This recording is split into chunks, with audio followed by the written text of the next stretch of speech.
Good afternoon everyone. आज का हमारा टॉपिक है for class 11th chapter 10 straight lines. उसका मैंने पार्ट 1 एंड 2 डिस्कस किया है। आज हम डिस्कस करेंगे part 3 which includes various forms of equation of line, जिसमें हमने लाइंस की डिफरेंट इक्वेशंस, उसकी टाइप्स को डिस्कस करना है एंड कुछ questions related to it. So let's start. सबसे पहले आते हैं हॉरिजॉन्टल लाइंस। हॉरिजॉन्टल लाइंस कौन सी होती हैं? The lines which are parallel to the X axis. Lines जो एक्स एक्सिस के पैरेलल हैं, that are the horizontal lines.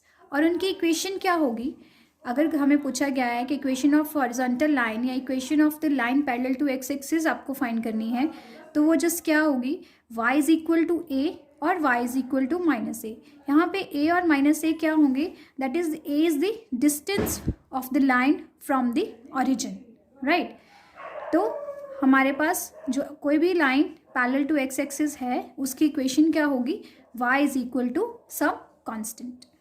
ऐसे ही सिमिलर है vertical line that are parallel to the y axis, जो y एक्सिस के पैरेलल हो, और उसकी इक्वेशन क्या होगी? x is equal to B और x is equal to minus B.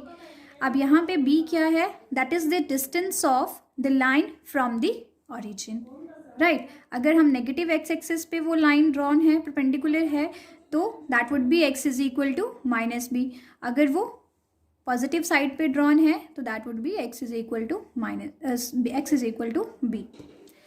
फिर एक क्वेश्चन डिस्कस करते हैं related to this. Find the equations of the lines parallel to axis and passing through 2, 3। हमें क्या करना है?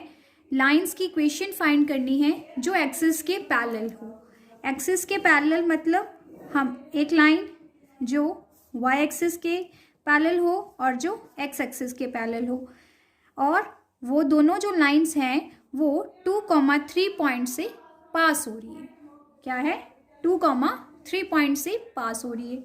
2, 3 पॉइंट कहाँ पे लाई करेगा हमारा? कुछ यहाँ 2 और दिस इज योर 2, 3। तो हम एक लाइन ड्रॉन करते हैं parallel to X axis and passing through the point 2, 3, right. हमने क्या कहा? अब यहाँ पे हमारी x की वैल्यू क्या है? 2 और y की वैल्यू क्या है? 3। तो a line parallel to x axis and passing through points 2, 3, वो क्या कही हमने? Line parallel to x axis is y is equal to some constant and this distance is 3 and right, this distance is 3 ना।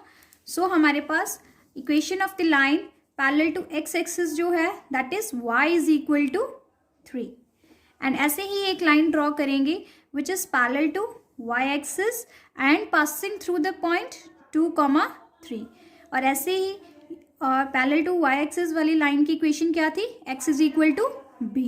अब यहाँ पे b क्या है हमारा?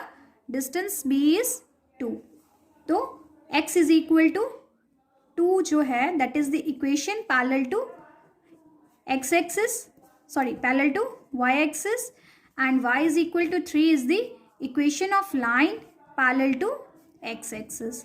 That's it. यही हमने कैलकुलेट करना था, equation of the line parallel to axis and which is passing through the point 2, 3, right. फिर नेक्स्ट आता है हमारे पास जो नेक्स्ट फॉर्म्स हैं that are point slope form. Point slope form जो है वे ये हमें नेम से ही क्लियर हो रहा है। एक पॉइंट, एक लाइन जिसका एक पॉइंट हो और जिसकी स्लोप हो, तो उस लाइन की इक्वेशन क्या होगी? तो उसके लिए हम यूज़ करेंगे पॉइंट स्लोप फॉर्म। एक लाइन ली मैंने L, जिस पे एक पॉइंट लाई कर रहा है P0, x0, y0, this is your given point, और इस लाइन की स्लोप जो है दैट इज m, राइट।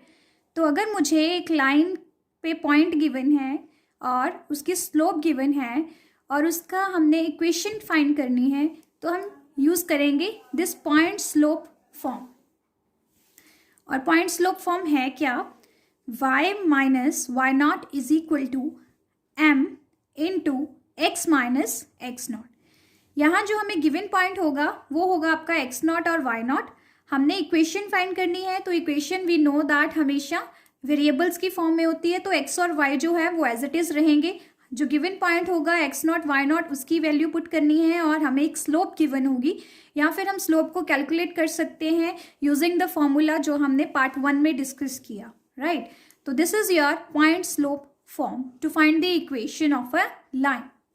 ऐसे ही आती है हमारे पास 2 पॉइंट फॉर्म।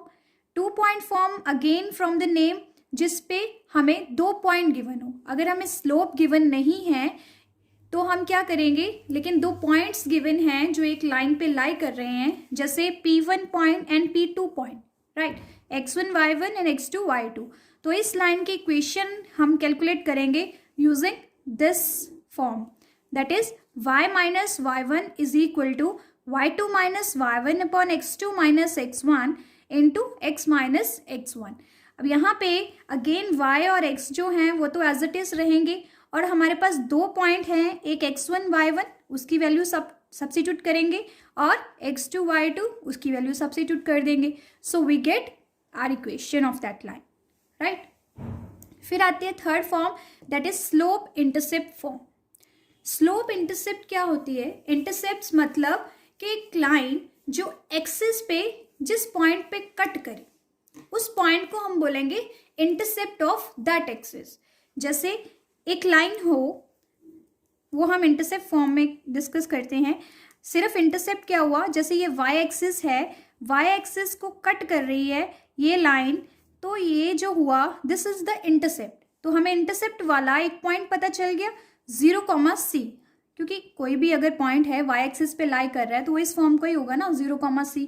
तो हमने c ऐसे कोई कांस्टेंट लिया, और इस लाइन की अगर स्लोप m है, राइट, तो स्लोप इंटरसेप्ट फॉर्म क्या होगी, तो उस लाइन की इक्वेशन क्या होगी, जो y एक्सिस को कट कर रही है किसी पॉइंट 0, c पे और इसकी स्लोप m हो, तो इक्वेशन हो जाएगी y is equal to mx plus c। वैसे तो देखो पॉइंट स्लोप फॉर्म और स्लोप इंटरसेप्ट फॉर्म में ज़्यादा फर्क नहीं है। यहाँ भी हमारे पास एक पॉइंट और एक स्लोप थी, और यहाँ भी एक पॉइंट और स्लोप है। ये फॉर्मूला डिराइव तो यहीं से हुआ है, बट ये थोड़ा डायरेक्ट हो गया कि हमें ये पॉइंट भी पता है 0, c, तो हमने मतलब 0 और c पुट किए यहाँ पे, तो we get this y is equal to mx plus c, right. तो आप सिर्फ ये 2 फॉर्मूला ही याद रख सकते हो। This is just for your convenience के जल्दी से सॉल्व हो जाए हमारा क्वेश्चन, राइट। फिर एक फॉर्म आती है इंटरसेप्ट फॉर्म। इंटरसेप्ट मैंने अभी डिस्कस किया कि इंटरसेप्ट क्या होते हैं, एक लाइन जिस पॉइंट पे एक्सिस को कट करी। जैसे ये एक लाइन है, ये एक्स एक्सिस को कट कर रही है a,0 पॉइंट पे, तो इसका एक्स इंटरसेप्ट हुआ a, जितना डिस्टेंस उसका ओरिजिन से होगा, तो इसका एक्स इंटरसेप्ट हुआ a, और ये लाइन y एक्सिस को कट कर रही है एट पॉइंट 0, b, तो इसका y इंटरसेप्ट हुआ b। तो इंटरसेप्ट फॉर्म क्या है, that is generated from this intercept, that is x upon a plus y upon b is equal to 1। यहाँ पे a क्या है, x इंटरसेप्ट, और b क्या है, y इंटरसेप्ट, राइट। फिर एक और हमारे पास आती है फॉर्म इक्वेशन की, that is normal form. Normal form क्या है कि एक लाइन, राइट, उसका अगर हम परपेंडिकुलर ड्रॉन करें फ्रॉम द ओरिजिन। नॉर्मल क्या होता है, नॉर्मल भी तो एक परपेंडिकुलर होता है ना। एक लाइन से परपेंडिकुलर, एक लाइन का हमने परपेंडिकुलर ड्रॉन किया, दैट इज फ्रॉम ओरिजिन, ठीक है, और हमने माना कि OA जो डिस्टेंस है वो P है, और ये एक्स एक्सिस के साथ एंगल फॉर्म कर रही है ओमेगा, राइट। तो हमारी अगर इस टाइप की डायग्राम बन रही है, अगर हमने इस लाइन की इक्वेशन फाइंड करनी है और ऐसा हमें परपेंडिकुलर गिवन है हो, तो हम यूज़ करेंगे नॉर्मल फॉर्म। नॉर्मल फॉर्म क्या है, x cos omega plus y sin omega is equal to p। So ये थी हमारी इक्वेशंस की डिफरेंट फॉर्म्स।